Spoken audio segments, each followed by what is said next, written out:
behind us is the Ford EcoSport. As you can see, it looks rather sporty, and it really does suit that two-tone black and gold. And I think it really does look the part with the ST line trim as well, especially with those wheels. It definitely does. There's a range of 1 litre 3-cylinder Ecoboost engines ranging from 100 PS to 140. Now if that doesn't suit your needs, you can also get a diesel. You can get an auto in the petrol and the diesel, and you can also get all-wheel drive, but that's only available in the diesel, isn't it? Yes. The range starts at just over £17,500 and tops out just under 24. Our model is £21,740, but for that you get quite a bit of tech, and you get these amazing 18-inch wheels too. I'm going to be taking a look at the interior, the practicality, the functionality. I'll be looking at the exterior and the styling. I'll then be driving it, and then we'll bring you our verdict on whether or not this is the car for you. If you like car reviews, why not subscribe to Planet Auto? Thank you.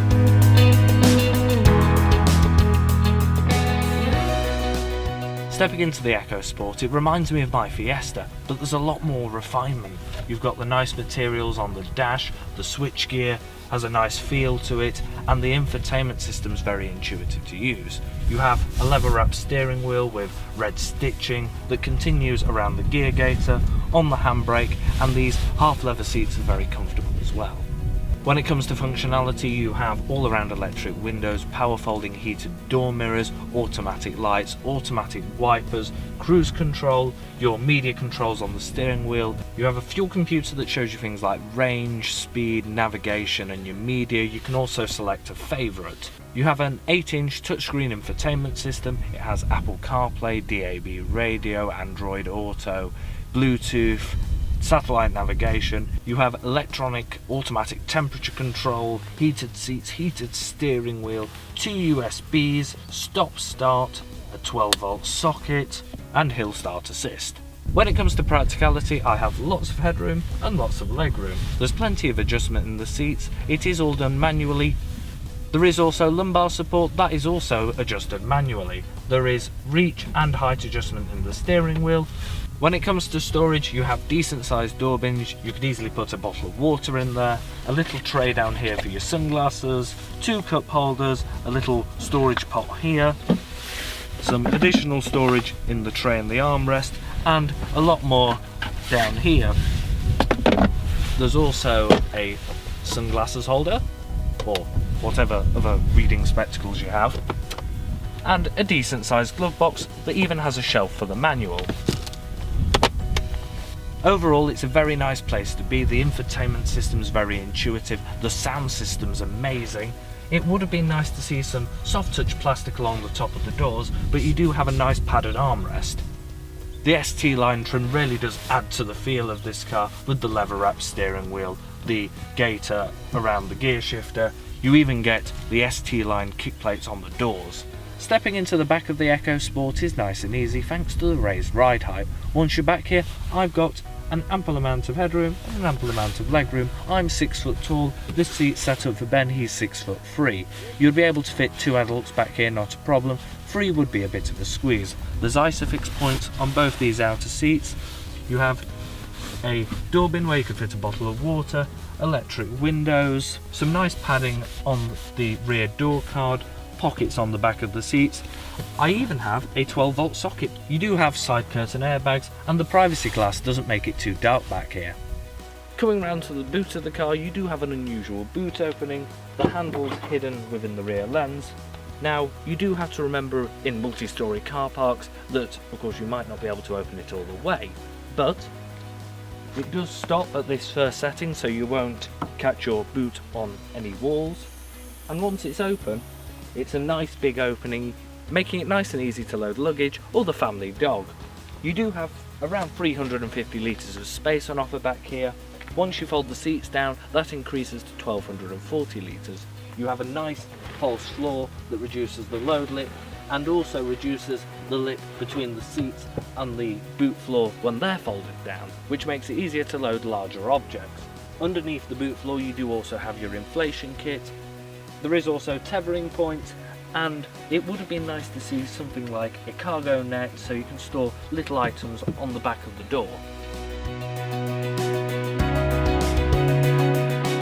The first thing you'll notice about the EcoSport is this rather large grille. It keeps in line with the rest of the Ford range. Looks rather sporty, and if you've noticed, this bit is black, and that denotes that this is the ST line. Also, you've got rugged styling, which just really enhances that.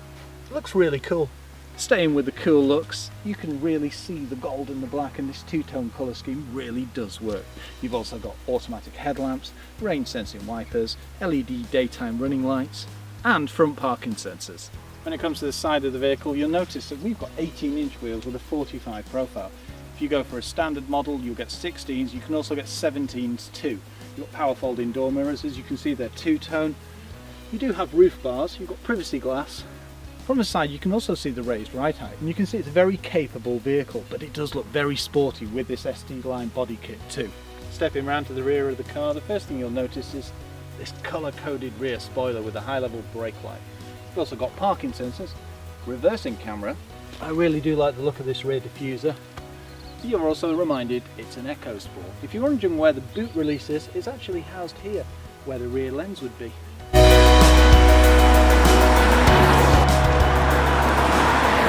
What's the Ford EcoSport like to drive? Well, the model we have here has a 3-cylinder engine that produces 125 PS. This is coupled to a 6-speed manual gearbox. Well, I think it's very refined. Well, it's the Ecoboost engines, first seen in the Fiesta and now is appearing across the Ford range. This is the engine that we drove in the Fiesta Vignale at Millbrook, isn't it? Yes, it is, and it's a great unit. It's so refined, it's so smooth. You don't get any of the rumble you see in other 3-cylinder engines. No. And the gearbox with the short shift and it not being notchy makes it a really enjoyable experience to use. It does feel rather sporty actually. I find also the ratios are much better than in the previous generation of this gearbox, Right. which I own. Yeah. So I do have, quite a bit of experience using it, and the ratios are much closer to a conventional, 4-cylinder engine. Yes. Car that's coupled to a gearbox. I suppose it was a learning curve at the beginning with your engine, wasn't it? That's it, and now we're doing 35 miles an hour in 4th gear, and it's telling me to change up into 5th, and it can still, pull. Well, that's what I noticed about earlier 3-cylinders. You had to change gear a lot more than you would expect. Yes, and they've definitely refined that. The electronic power steering is one of the best units that I've experienced to date. It's great for manoeuvring, but then it also waitens up when you're carrying out some more spirited driving.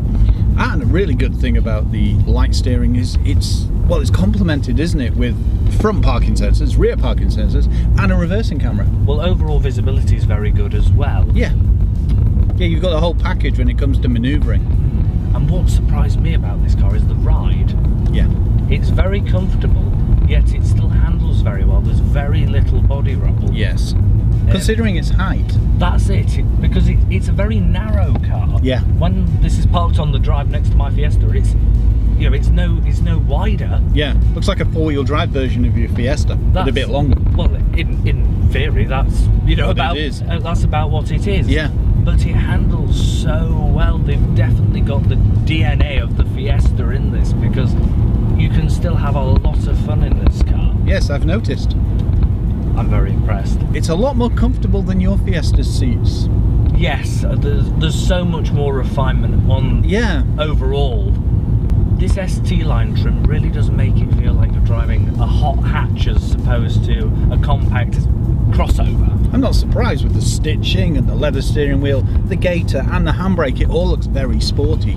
That's it. It's very satisfying to drive. The shifts are very nice, and the weighting to the steering is nice. And I like the tone. The 3-cylinder engine tone. Yeah. The only big difference is I find that you don't notice speed in it as much because it's so quiet, so comfortable, so refined. Well, let's say we're doing 50 now and it feels like we're doing, 35? Yeah, exactly. That's what you can't get away from in this. You really don't notice how fast you're going. But that's to do with things like the insulation that we mentioned earlier, where they carpet the inner wheel arches. It's amazing that we're now seeing that on, cars of this price range. Yes, exactly. They'd be well over, 60, 70,000 pounds. Exactly. On a motorway, this is very good as well. It doesn't blow around, because it is quite a high vehicle Yeah. and also being narrow, you might expect that you'll, be blown around, and it might not, have enough power higher in the speed, at motorway speeds. Yes. But But it can get out of trouble, can it? that's it. If you drop a gear, it will move. Good. It's like you say, the ratios are there. It pulls away. You don't have to drop gears unnecessarily, and it will just keep powering through. And the economy, 40 to the gallon, with the way that we drive, I don't think that's bad. No, it's only 4 less than what I get out of a Fiesta. Yeah, exactly, and it's considerably bigger. Yes, we do have drums on the rear, you do have discs on the front, and you don't have any problems in thinking this car's going to stop because the brakes are very good. Well, that's the thing. As we say, because it's based on a Fiesta, you've got drums on your Fiesta, and it stops perfectly. Your brakes are very, very good. So it makes sense that they've stuck with the drum configuration, doesn't it? Really? Well, that's it. It's not it's not an incredibly heavy car. No. The dials are very clear. We have automatic lights, automatic wipers. The switch gears has a nice feel to it. Everything's very well finished in this car. Yeah, it's very easy to use. I notice if your computer's very intuitive, isn't it? Gives you all the information you need, and I do like the favourite system, I really do. What are the lights like? The lights are very good at night. There's a long throw to them. I think it's probably because the lamps are mounted higher up than what you would find on a Fiesta, for example. Yeah. They are That will make quite a bit of difference when you think of it, the height, won't it? Overall, I think that this engine, this gearbox, this trim is a very good pick. I think it's a very good combination of, a sporty drive, Yeah. economy and performance. And it looks the part as well, especially with that two-tone. I know I'm going to keep mentioning it, but I really do like the gold and the black. Well, also remember, you can get, titanium trim, Z-Tech trim, Yes. and you can get four-wheel drive or a diesel engine. Yeah, so there is a car for your needs. I think after driving it for the week, I've really... Would you have this instead of your Fiesta? Yeah. Right. Just gets a bit more refined and there's more to it and it's bigger. Yeah, it's just that I like the raised ride height. I do. It just makes you feel, it has a more commanding feel of the road, and Yeah. it just feels that bit more well refined. It feels like a big car, but it's a little car.